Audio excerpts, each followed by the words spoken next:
europeias operando em alta agora pela manhã.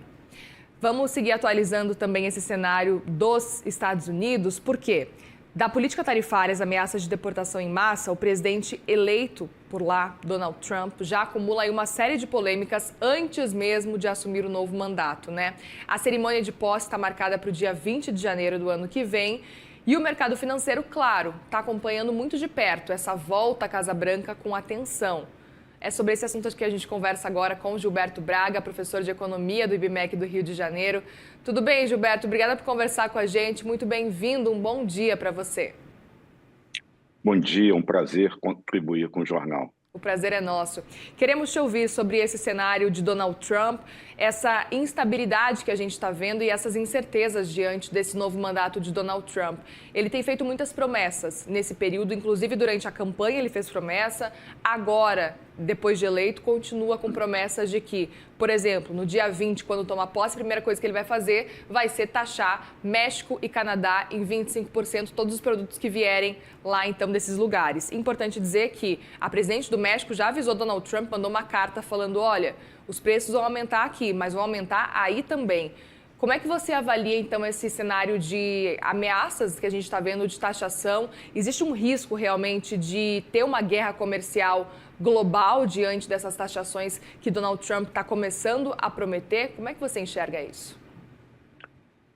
Olha, Muriel, existe de fato um período que a gente chama agora aqui de lua de mel, que é entre aquele momento em que o presidente é eleito e ainda não tomou posse, e ele continua como se estivesse ainda em campanha eleitoral, disparando uma série de frases, de ideias, que são ideias preconcebidas, algumas extremamente erradas, e que podem, de fato, gerar essa estabilidade no comércio internacional. O que nós observamos é que México e Canadá são os dois principais parceiros, até porque fazem fronteira com os Estados Unidos, e esses dois países, portanto, se tiver essa sobretaxa de 25%, isso vai aumentar o preço para o cidadão americano, ou seja, esses produtos mais caros certamente irão atrapalhar a economia americana num primeiro momento. Trump acha que com isso vai abrir espaço para a produção local, para a produção nativa de produtos feitos dentro dos Estados Unidos da América, mas os especialistas têm muita dúvida sobre isso, porque a capacidade de produção americana para suprir tudo que vem do Canadá e tudo que vem do México é bastante duvidosa. Para se ter uma ideia, mais de 70% das exportações do Canadá são direcionadas para os Estados Unidos. Então, uma sobretaxa de 25% vai criar uma grande confusão tarifária entre esses dois países e ainda com consequências econômicas que a gente não consegue prever com certeza. É isso que é difícil a gente entender qual vai ser o caminho, né? Não à toa, é importante lembrar, a gente viu o Federal Reserve trazendo um pouco dessa instabilidade, dessas dúvidas agora na ata que a gente inclusive acompanhou com a divulgação por parte aí do FONC. A gente estava acompanhando esses posicionamentos e é importante dizer, né? Lá em setembro, os diretores do Federal Reserve previam pelo menos 4 cortes nos juros. Aí, com a eleição de Donald Trump, a gente viu que talvez o mercado começou a precificar e acreditar que seriam 3 cortes para 2025.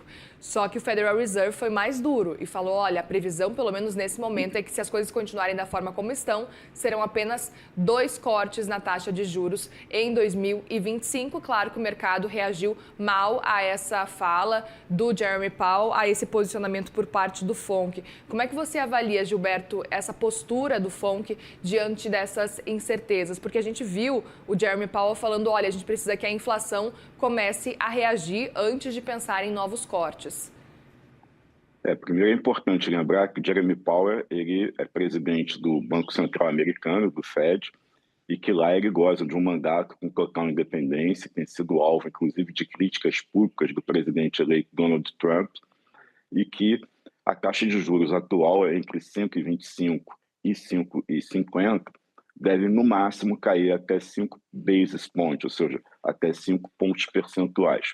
Então, essa expectativa que se tem para o mercado ao longo de 2025 é uma expectativa que traz embutida a concepção de que as ideias econômicas até agora conhecidas do próximo mandato do mandatário americano são inflacionárias de uma forma geral, apesar de xenófobas, apesar de proteção da indústria local, apesar de incentivar a exploração de petróleo fóssil, a geração de empregos dentro dos Estados Unidos, o conjunto da obra ainda não é perceptível de forma clara e o que se tem no momento é uma expectativa de bastante geração de inflação interna, o que vai fazer com que as taxas de juros se mantenham em patamares elevados ou que caiam menos do que aquilo que se esperava e que era anunciado.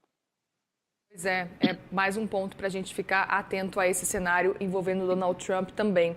E aí a gente tem, por outro lado, também muitos cenários que a gente vê e muitos economistas ainda assim empolgados, principalmente investidores com a chegada de Donald Trump. A gente precisa lembrar que Estados Unidos a gente está passando por um cenário de inflação mais alta do que o normal. A gente sabe que é uma inflação que, para a gente brasileiro, a gente olha e fala, isso aí não é nada, a gente está acostumado com inflação já de 2 dígitos, a gente sente muito mais. Mas ainda assim, né, Gilberto, é interessante ver como os americanos sofreram com a inflação nos últimos anos e o impacto geracional, porque a gente vê gerações que não lembram, pelo menos, de ter passado por uma inflação da forma como está, inclusive nos Estados Unidos. E aí essa apreensão. Donald Trump foi eleito nessa esteira, então, de uma mudança, de uma melhora na economia e uma melhora na inflação. Existem percepções, a gente lia inclusive aqui no CNN Money, Financial Times, diversos artigos falando que o trabalho número 1 de Donald Trump quando chegar à Casa Branca vai ser combater a inflação. Você concorda com essa avaliação? O foco principal de Donald Trump seria combater a inflação ou não, levando em consideração que ele tem feito essas ameaças aí de realmente acabar aumentando as tarifas com relação a vários outros países? Na verdade, o que nós observamos é que a inflação e a economia é um dos principais focos. O que nós temos observado com muito cuidado é que, diferentemente do primeiro mandato, onde o governo demorou a tomar posse, né, assim, a se movimentar, eles primeiro se assenhoraram do que era o governo, entender a máquina para colocar o governo ativo em operação. E agora o que Donald Trump precisa e está fazendo é colocar o governo para funcionar a partir do dia 20 de janeiro, quando tomar posse.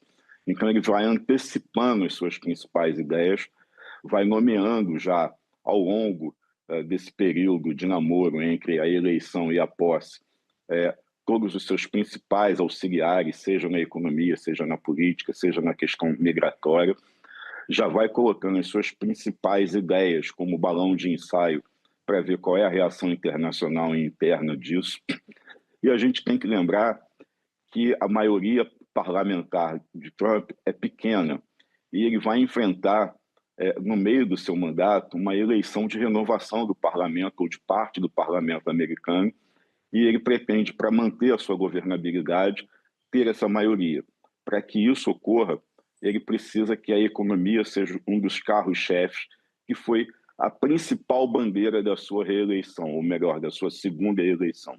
Então, ele precisa que a economia dê resultados muito rapidamente, nacionais daqui a 2 anos. Então, nesse sentido, a economia vai ser o carro-chefe, junto com a política econômica geral internacional, junto com a questão política bélica e junto com a questão migratória. Eu aproveito para te perguntar também como é que você enxerga a indicação de Scott Bessent para ser secretário do Tesouro, agora ele que também assume a partir do dia 20 de janeiro. Na verdade, é uma pessoa pela qual o mercado tem uma certa desconfiança, suas ideias são ideias que não estão necessariamente alinhadas com o pensamento dominante do mercado internacional, pelo menos na área comercial, e não se sabe ainda qual o grau de modificação que ele vai conseguir implementar no primeiro momento. Então, o mercado vê com apreensão a sua indicação. Perfeito, para a gente até entender um pouco sobre a percepção aqui do que a gente está tentando entender. E ainda falando sobre essa essa desconfiança do mercado, a gente está vendo também, por outro lado, um Donald Trump que sempre foi contrário, Gilberto, às criptomoedas, aos criptoativos. Não é nenhuma novidade. Mas agora, nesse mandato, a gente viu uma mudança muito forte de postura de Donald Trump. Agora ele defende criptoativos, defende criptomoedas, fala que, inclusive, seria necessário uma reserva de emergência de Bitcoin, especificamente, nos Estados Unidos. De que forma que você avalia? A gente vê os entusiastas de criptomoedas muito empolgados com essa possibilidade, não à toa bateu aí os 100 mil dólares recentemente, a cada novo movimento feito por Donald Trump também. Como é que você enxerga isso? Olha, é preciso lembrar que entre os players desse mercado de cripto estão alguns dos grandes doadores da sua campanha eleitoral e isso provavelmente pode ter alguma explicação ou pode estar, talvez, de alguma maneira relacionada à sua mudança de posicionamento. Então, é importante a gente lembrar que a cripto tem uma dificuldade internacional muito grande de regulação. É um mercado sobre o qual boa parte do chamado grupo da economia real tem muita dúvida, sobretudo com relação a essa questão regulatória, com relação à lavagem de dinheiro e até o uso de recursos que os países, principalmente os bancos centrais, a regulação, não tem condições de acompanhar. Então, a gente vê com uma surpresa muito grande essa mudança de posicionamento, mas ela é importante no sentido de que talvez a posição americana possa trazer mais clareza para esse mercado e que os agentes, sobretudo aqueles localizados e ligados à economia americana, estejam dispostos a um grau de transparência e regulação que é a grande dificuldade que faz com que esse mercado não se popularize ainda mais. Pois é, existe uma expectativa, inclusive, que Donald Trump acabe mudando algumas regras com relação aos criptoativos, porque é importante lembrar, né, Joe Biden, na verdade, durante o governo dele, nesse último mandato, fez algumas modificações que, inclusive, barraram e limitaram os criptoativos. E Donald Trump agora deve fazer o movimento contrário, pelo menos é o que esperam os entusiastas da moeda. E exatamente é isso que vem estimulando, vamos dizer assim, essa especulação e essa subida vertiginosa das criptos a partir do momento que Donald Trump mudou esse posicionamento, pelo menos publicamente. Ainda não se sabe qual é esse grau de regulação, quais serão essas mudanças, mas com certeza serão mudanças que virão para melhorar o mercado de cripto e certamente estimular ainda mais o seu crescimento. Pois é. Aproveito para te perguntar também, ainda falando desse cenário de Estados Unidos, a gente está vendo uma moeda, no caso o dólar, se valorizar cada vez mais. Inclusive, logo depois da eleição do Trump, a gente está vendo, inclusive, diante dos seus pares, a gente está vendo o dólar crescer bastante. A gente sabe também com relação aqui ao real, o real se desvaloriza da mesma forma que a gente está vendo um dólar se valorizando, o que é péssimo aqui para a gente, olhando para esse cenário do dólar aqui. Mas, do ponto de vista de lá especificamente, a tendência com a eleição de Donald Trump e com a posse de Donald Trump no dia 20 de janeiro, como é que você enxerga? Claro que a gente está fazendo quase como uma futurologia, depende muito dos próximos passos aí de Donald Trump, o que ele vai fazer nesses primeiros dias de mandato. Mas olhando, pelo menos do ponto de vista do que a gente sabe até então, que avaliação que você faz desse cenário? O que a gente pode esperar, principalmente, da moeda, do dólar, olhando para essa valorização que não para, pelo menos desde que Donald Trump foi eleito? Obviamente, você tem toda a razão, a gente vai precisar ficar olhando de lupa para essas medidas econômicas que o governo Trump vai tomar quando assumir. Entretanto, o cenário mais provável é de uma continuidade de valorização do dólar perante as principais moedas internacionais. O que nós vemos é um cenário de taxa de juros mais alta nos Estados Unidos, ou uma queda menor do que a expectativa, um país com risco muito baixo, né? Então, isso faz com que os dólares errantes, né, os dólares que alimentam o mercado financeiro internacional, prefiram a remuneração dos títulos americanos dentro do mercado local com baixo risco. Então, isso certamente vai favorecer a acumulação de reservas dentro dos Estados Unidos, mas é preciso entender ainda quais são, de fato, os efeitos dessas medidas econômicas, como você colocou.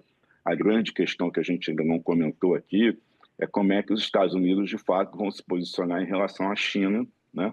e essa ameaça de 60% de sobretaxa que ele vem falando ao longo da sua campanha e agora também eleito, de que vai aplicar aos produtos chineses, e a gente não sabe como é que vai ser isso, se vai ser de uma forma indiscriminada. Vários produtos que são importados pelos Estados Unidos da China são produtos que são insumos e matérias-primas para a economia americana e não apenas produtos de consumo. Então, a gente não sabe quais são os efeitos econômicos reais que isso vai provocar e se, de fato, essa sobretaxa vai ser linear ou se ela vai ser seletiva de acordo com o grau de importância de cada um desses produtos para a economia americana. Muito bem, Gilberto Braga, professor de Economia do IBMEC do Rio de Janeiro, muitíssimo obrigada, viu, pela participação, pela presença aqui no CNN Money. Boas festas para você por aí. Feliz Ano Novo para todos. Obrigada, bom dia. Pessoal, as bolsas